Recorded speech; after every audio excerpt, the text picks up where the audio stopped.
ঈদের দুদিন আগে চলে গেছিলাম পয়লা বৈশাখের জন্য কেনাকাটা করতে, আমি, মামুনি আর ছেলে মিলে।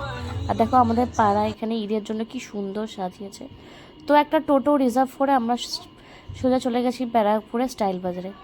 ঝটাপট সব কেনাকাটি করে, মানে ছেলেরই মেনলি সব কেনাকাটা করেছি স্টাইল বাজার থেকে।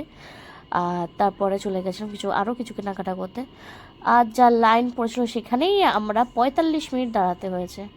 আর কিছুক্ষণের মধ্যেই তো রায়ানের আর ভাল লাগছে না এতক্ষণ দাঁড়াতে, কী করবে কি না করবে।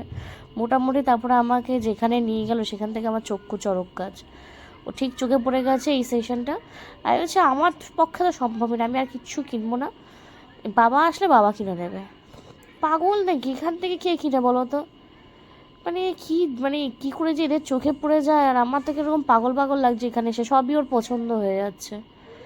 মানে কিছুতেই ওখান থেকে সরানো যাচ্ছে না, যা দেখছে তাই ওর পছন্দ। মানে কি বলবো, জাস্ট শোনো, এই সেকশনটাতে আসতেই ভয় লাগে।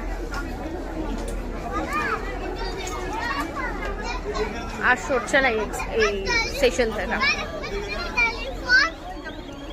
জাইলোফোন নিতে হবে না, চলো। তোমার এই এলিফ্যান্টটা আছে তো? হ্যাঁ না, কি এলিফ্যান্টটা নেই? ও হ্যাঁ এলিফ্যান্ট এই যে না আচ্ছা চলো, ওই এখান থেকে সরিয়ে নিয়ে যাওয়া ভালো। এখানেই থাক, এখানে খেল সব তোর। চলো চলো চলো।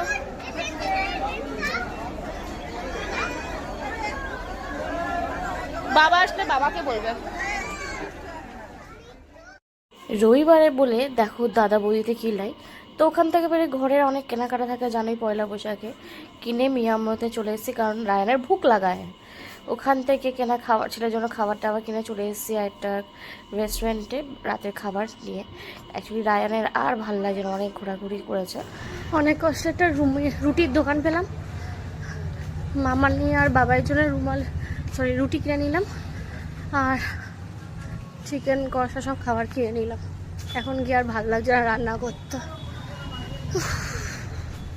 তো এখন বাড়ি চলে যাবো, কেনাটানা কমপ্লিট। বাড়িতে গিয়ে তারপর খেয়ে দিয়ে ঘুম, কালকে ছেলে স্কুল নেই। তো এখন টাটা, বাই বাই, আসছি। প্লিজ ভিডিওটা লাইক অ্যান্ড সাবস্ক্রাইব করে দিও।